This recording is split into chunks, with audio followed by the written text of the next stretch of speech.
So, if you're building modern infrastructure, you've definitely heard of HashiCorp. But let's be honest, with all their tools, it can feel a little overwhelming. Where do you even begin?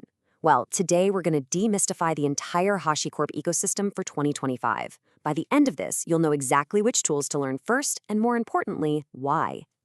Yeah, this is the big question, isn't it? You're staring at this mountain of tools and concepts, trying to figure out the first step. The good news is there's a really clear path through all that complexity, and we're going to map it out for you right now.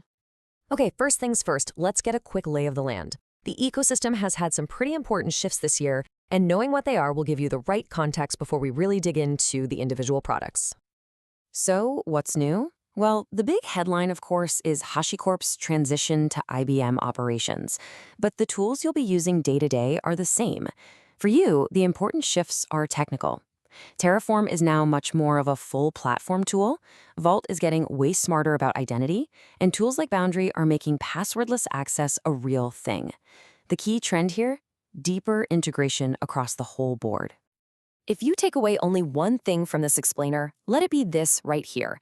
This is the master key to the whole ecosystem. If you're just starting, focus on this magic trio. You've got Terraform for building your infrastructure, Vault for securing it, and Consul for connecting all your services. Master these three, and you are well on your way. All right, let's break down how these three tools really build on each other. We're calling this your platform starter kit, and we're going to dive into that core trio, Terraform, Vault, and Consul, one by one. First up, Terraform. You've got to think of this as the absolute foundation for everything else. It's the tool that lets you define and build your cloud infrastructure.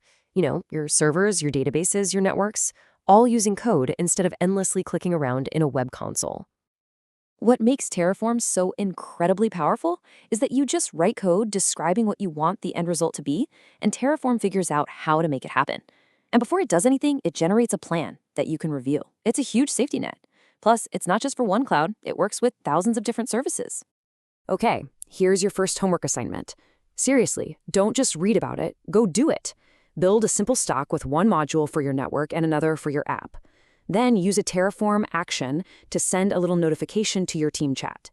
This one exercise teaches you code, orchestration, and automation all at once. Next in our starter kit is Vault. Okay, so you've built your infrastructure. Now you have to secure it. Vault is your go-to for managing all your secrets, API keys, passwords, certificates.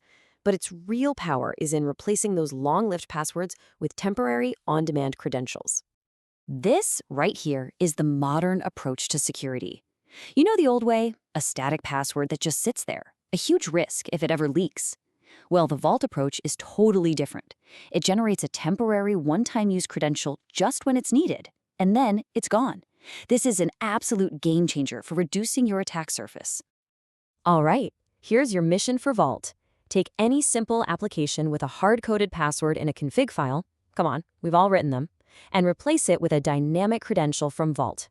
Trust me, this one change demonstrates massive security value instantly. It's so satisfying. And the final piece of our core trio is Consul. Your applications need to talk to each other, but how do they find each other? And how do they communicate securely? That's the exact problem Consul solves. Think of it as the network traffic cop for all of your services. At its heart, Consul provides a catalog of all your services. But its real killer feature is the service mesh. It automatically encrypts all the traffic between your services and lets you define these really explicit rules called intentions about which services are even allowed to communicate. This is the very essence of zero-trust networking. Want to see the magic happen? Set up two services that talk to each other. First, run them without Consul. Then, enable the mesh and create an intention to deny the traffic. I'm telling you, watching that connection fail because of a security policy you just wrote makes the whole concept of a service mesh click into place. It's a real aha moment. Okay, so with the core three covered, you have a really solid foundation. But there's more to the ecosystem, so let's do a quick lightning round of the other tools to see how they fit into the bigger picture. So very quickly, Nomad is for running your applications. It handles both new containers and older stuff. Boundary is for securing how people get access, replacing things like VPNs. Packer builds your machine images. Waypoint helps create standardized workflows for your developers. Sentinel is for policy as code. And of course, Vagrant helps you build dev environments right on your laptop. You know, knowing the tools is one thing, but how do you actually turn that knowledge into a career? This next part is all about the practical steps, choosing the right setup, getting certified, and building real tangible skills. A key decision you'll face is whether to use HashiCorp's cloud platform, that's HCP, or manage the software yourself. For learning, the answer is super simple. Use HCP. It's all managed for you, so you can focus on the tool's features, not on server maintenance. You'd really only self-manage if you have very specific control or data isolation needs. Certifications are a fantastic way to validate your skills. The associate-level exams for Terraform, Vault, and Consul are the most popular ones and a great goal for anyone starting out.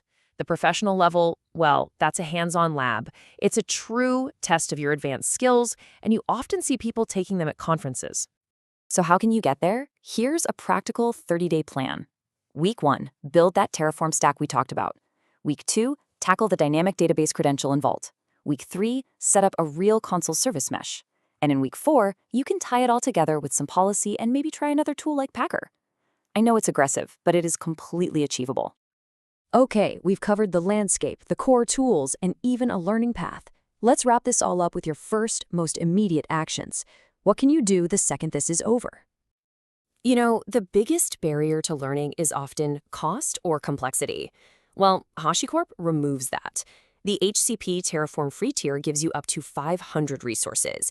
That's more than enough to do everything we talked about in our 30-day plan and a whole lot more. There's literally no reason not to start today. And remember this, investing the time to learn these tools isn't just about getting a job. It's about learning a better, more sane way to build insecure software.